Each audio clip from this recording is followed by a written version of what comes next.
Welcome back to the Homes on Homes podcast. I'm Mike Holmes.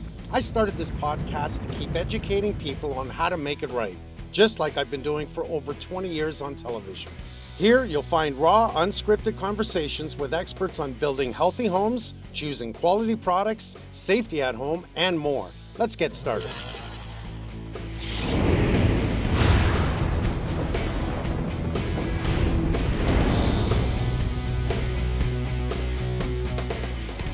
Welcome to another episode of Homes on Homes podcast. Today we're going to be talking about indoor air quality. Now this is really important. You're going to want to listen to everything here. We have Ken, we have Daryl. These guys are the top-notch guys at Panasonic, and they know more than I do, which really bothers me. But what I love about talking with you guys is I'm learning. I ask questions and I'm learning. So we're going to go a real big distance here in understanding how the home breathes, how we're getting bad air inside the home, how to get rid of it. There's going to be a lot to learn here right now. People don't understand. I think they really need to start looking at where they live. I know that 80% of all houses, indoor air quality is worse than outdoor air quality. That's a really high number. I've seen a rise in asthma, bronchitis, allergies. Today, we're trying to build, never mind the old houses, today we're trying to build more airtight homes to be more efficient, to save on power, to save the environment. And I think we've made so many mistakes along the way. One of them was our 2,000 years ago. I don't want to call it a mistake. It was a step in the next direction. Let's first talk about stack effect, because I think that people need to understand that. In an older home that was not insulated properly, we need to go to the fireplace, because this is the best example yes. I can give. The old fireplaces, they were not efficient whatsoever. It was wood burning or it was an open gas fireplace. Doesn't matter which one it is. What happens is, and the best way to notice it is that when you go to light it, especially if it's wood, if smoke comes inside, it means we have a downdraft down the chimney. What you got to do is just light a piece of paper, heat the flute so it'll create a drop. Warm that air. Right. Soon as you do that, it's pulling air out of the house. That is stack effect. When that fire is lit, it's pulling air right up that chimney, right out of your home. So the efficiency of a wood-burning fireplace was horrible. You get radiated heat from the fireplace, but it was pulling the air out of the house. Pros and cons. If it's pulling the air out of the house, it's actually drawing, it's pulling air from outside through your house. Right. So it's pulling outdoor air in and pulling it through the chimney. Yeah. Pro, you're getting fresh air in the house. Yep. Con, you're actually losing all the air in your home, which is heated. If your attic space is not properly insulated, it's like the blanket on the bed. So the blanket on the bed is the insulation. If you're sleeping in the cold with a sheet on, you're cold, you're really cold. If you got a nice big down blanket, you're nice and warm in that bed because it's holding on to the heat of your body. That insulation in the attic is essence the same thing. Again, it's a thermal barrier because it is probably blown in insulation or, years ago it might have been bat insulation and not enough of it. Lights in the ceiling, holes in the ceiling, anywhere we've got anything in the ceiling, air is going to be pulled through. And great proof that I show all the time is when we gut a place, we can see the insulation, the dirt through the insulation. Sure. So the insulation itself, and I'm talking bat insulation, is acting as a filter and filtering that dirty air. So that's a great example to the air that we're breathing. Even in an older home, we're breathing that dirty air. Yeah. And what ended up happening with that was it allowed, because we used more bat insulation and vapor barrier, always on the warm side. In the States, it would be on the outside. In Canada, it would be on the inside. Hot air and cold air can mix through that wall. And when it does, because stack effect pulls it in always, you know all about stack effect. Yeah. When it pulls it in, it started to mold. And we've seen more and more houses mold. I mean, you know me, why use bad insulation? Stop it from hot from meeting cold by creating a thermal break over a thermal barrier, which is minimum code. That is an actual challenge in our world. In the 60s and early 70s when I was working with my dad, we spent 80% of our time redoing bathrooms, right? Why? because there was no fan. There was no fan required. And at the very most, you would have an operable window. But you know, when it was stinking cold, who's going to open that window, right? So now I dump hot, moist air in there. And where does it go? It's going towards that cold surface, which is typically that exterior wall. So we wound up, you would go in and you would just essentially gut the bathroom, replace all the studs on the exterior wall. Because it was molding. Because it's molded and or it's just termited because you've got so much moisture in there that it's a problem. So it was just a career almost that you could do with bathrooms because of that. So there was no ventilation. There was no planned, predictable path for that moisture to leave the house. In code, when code changed and we started to make homes more airtight, then the government would say, okay, you've got a tighter home, we want an HRV, right? Yeah. But a lot of people don't understand, what is an HRV? What is an ERV? Why do I need it? So when code said, okay, your home's a little more airtight, we must put in an HRV. So no one really knows, I got an HRV. They don't really know. They don't still don't understand get it. What it does, No. how it works. It's supposed to run 24 hours a 7, day, yeah. right? But an HRV will actually create condensation and needs a drip line. An ERV does not. It actually helps control the moisture of the air. As long as it's running, and this is the biggest challenge, one of the bigger challenges that we have is that, the biggest variable in all of our lives in the building industry is the occupant, right? I mean, the occupant can take your great work and he can kill it in no time, right? So our biggest fear is they turn them off, right? Now it's not doing anything. And if you build a tight house and they turn that mechanical ventilation off, they're creating a huge problem. You got a wife and a dog in a small apartment now, that air is bad very It's a quickly. population issue, and right. Let's move backwards. Okay, Let's sorry. talk about air for a second. I know one thing is that we breathe approximately 18,000 spore counts of mold in a cubic meter of airspace outside every day. Our bodies are used to breathing Right. this. We don't even know we do it. Yeah. We breathe it all the time. What we're trying to do is balance outdoor air quality to indoor air quality. So with stock effect, again, opening and closing your door, opening your windows, you're bringing in 18,000 spore counts of mold. I tell everyone out there, the least that everyone should do is put an air cleaner in their home, right? You got kids? Think of your kids. Put an air cleaner in your home, because you're going to bring in pollen. You're going to bring in pet dander, the dog's running around the house, the cat's doing it. Let's talk about the whisper air repair. What I love is it can clean the air. It runs at 4 watts continuous. Yeah. Oh, it's invisible, 4 literally watts. invisible. Yeah. 4 watts, and it's 9 CFM, and the airflow it doesn't even really make a big difference because it has an emitter in there that emits what they call these hydroxylized radicals. And standard. You are so good at this science-wise, but most people go, I lost what he said when he talked about. Really simple. It's Right. a constant interior cleaner is what it is.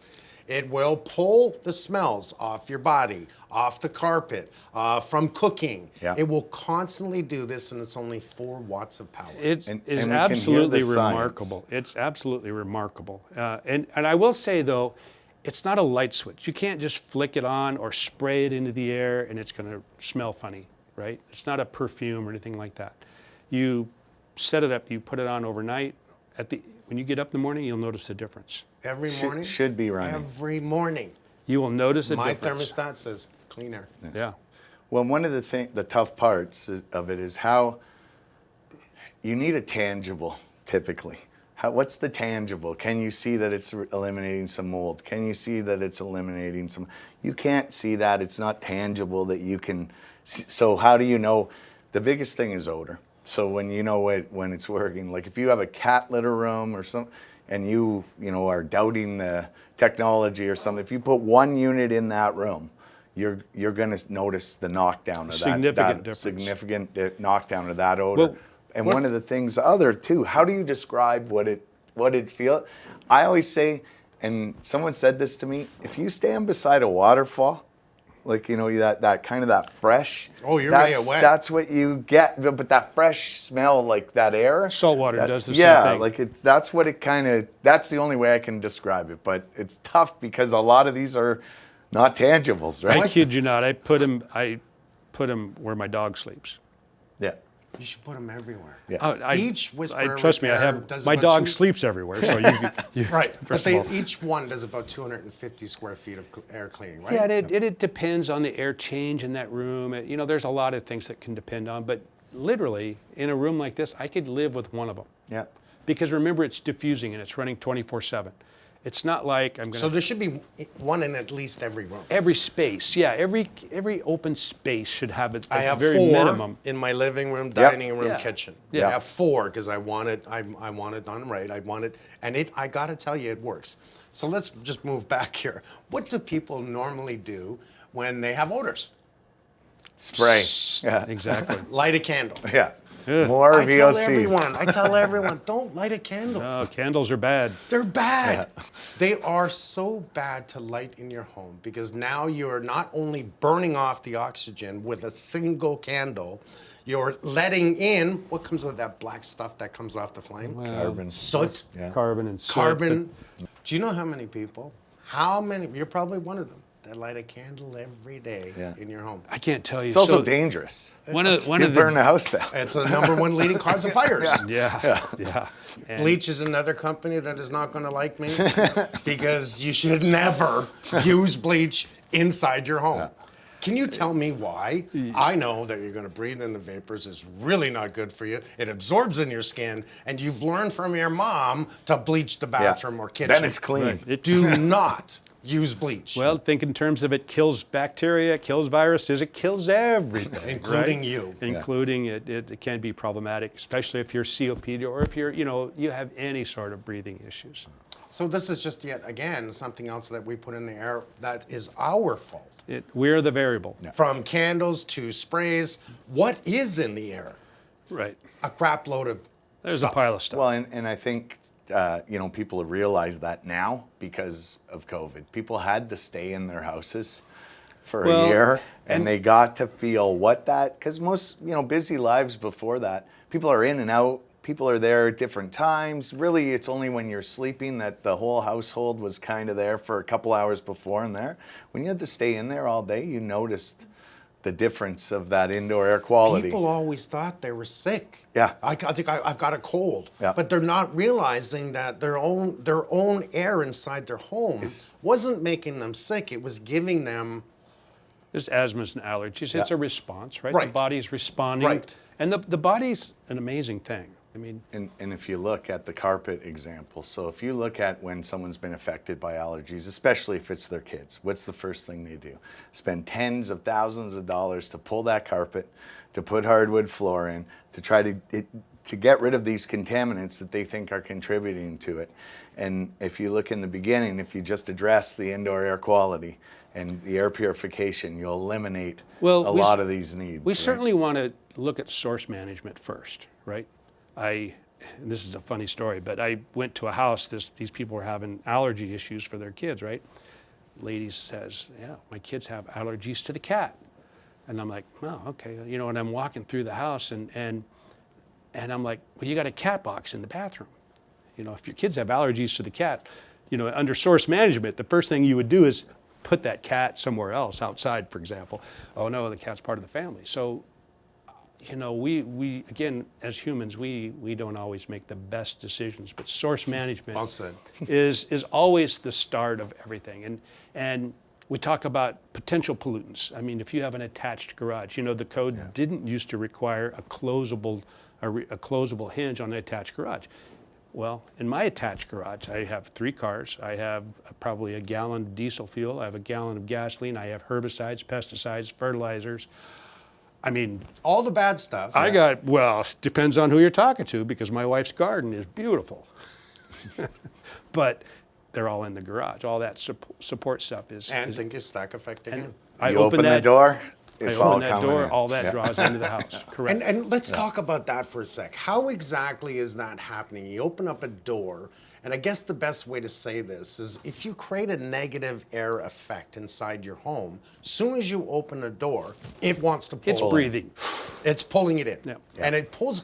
The wildest thing about this is when you look everywhere, You can't see what's in the air. Right. So you don't know what's in the air. Out of sight, out of mind. It's not a problem. You ever sat down watching TV and that sun ray comes through the house and all of a sudden you see this dust Remarkable particulates that are buoyant and you throughout hold the your air. breath. Right. Yeah. You stop right there and go, you hold your breath because you don't want to breathe that in. And then you have to clean the house because What- someone else saw the What people don't realize is that's constant. Yep. And they're constantly breathing in what I saw in that little space of dust. Yep. Right. Just So- to get back to your flow, just to kind of put that in perspective for, to easily understand. Air is very similar to water, and water's a visual. So if you had water in a box and you opened a little segment here to another box, what's that water going to do? It's going to rush in. That would be like a negative pressure.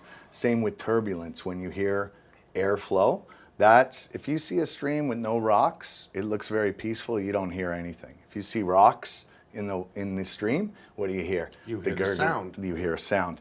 That's the same way the ductwork and everything works with air. So when you have bad ductwork or air backing up at the source where You hear a whistle. you're going to hear it. That Right? So that's cavitation. kind of an easy way to see how to visualize how air flows too. It's the same characteristics. So one thing we know for sure is that there's nothing really in code that states what we need in our homes. It's only really about building and just putting down a minimum code because it's now getting more airtight of an HRV. I'd still rather see an ERV. We'll talk about the differences later on here.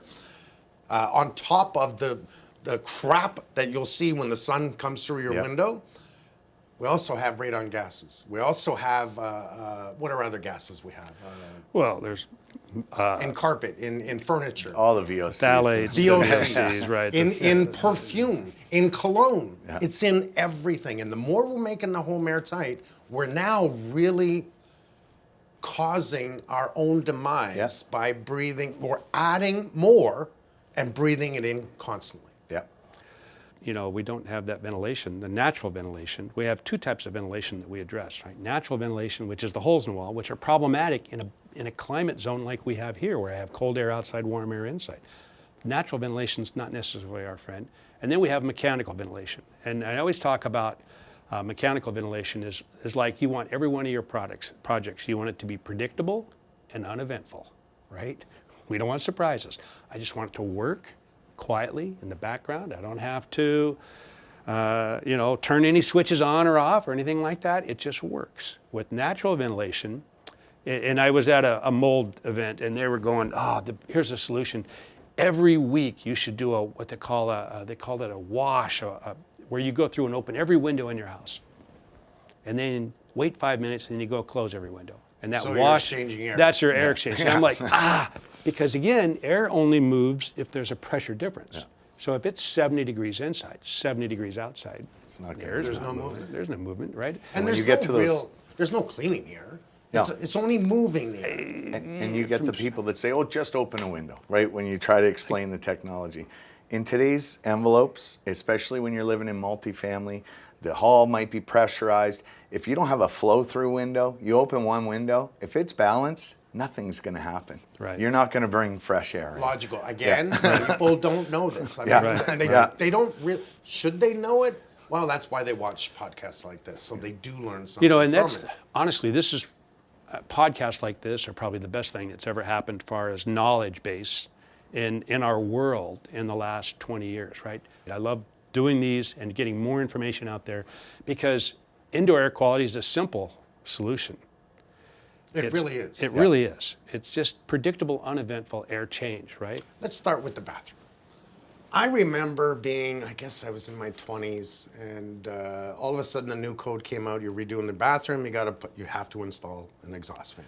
If it didn't have an operable window. If it did, and then it changed it no matter what you had Right, to have one. right. But So that was the beginning. That was in the 80s. You'd be instead of- really happy to know that the more that I continued to do bathrooms, because it all started with, why is this molding?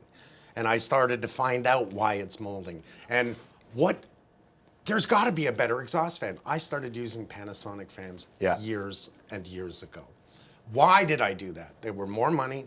They were better. That's why I did it. They actually moved air quietly, Right. not as loud as their standard exhaust fan. So you have a new bathroom exhaust fan on the market.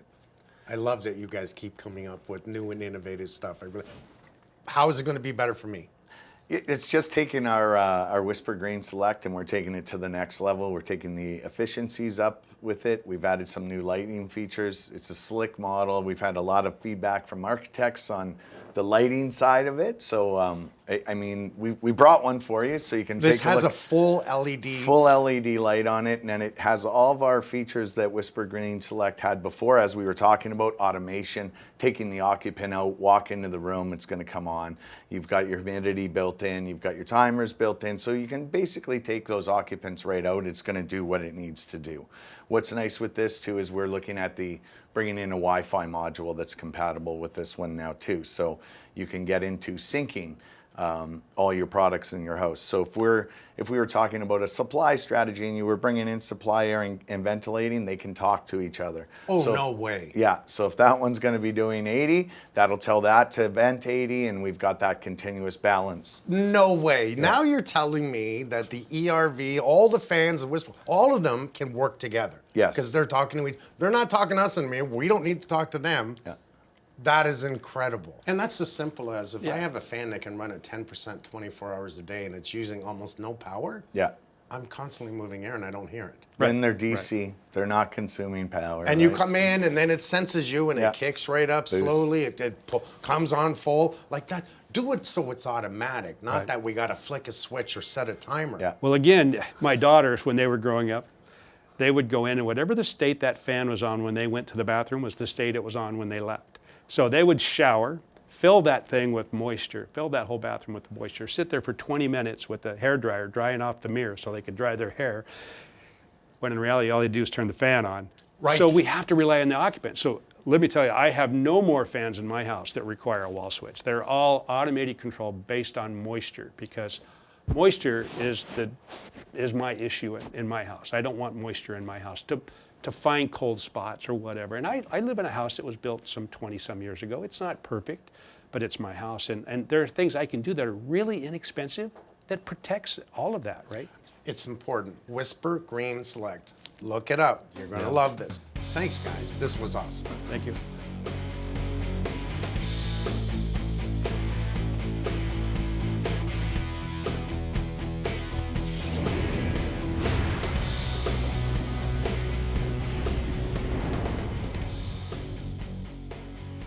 If you like the show, check out the episode page on makeitright.ca for more tips. Listen on Spotify, Apple Podcasts, YouTube, and Amazon Music.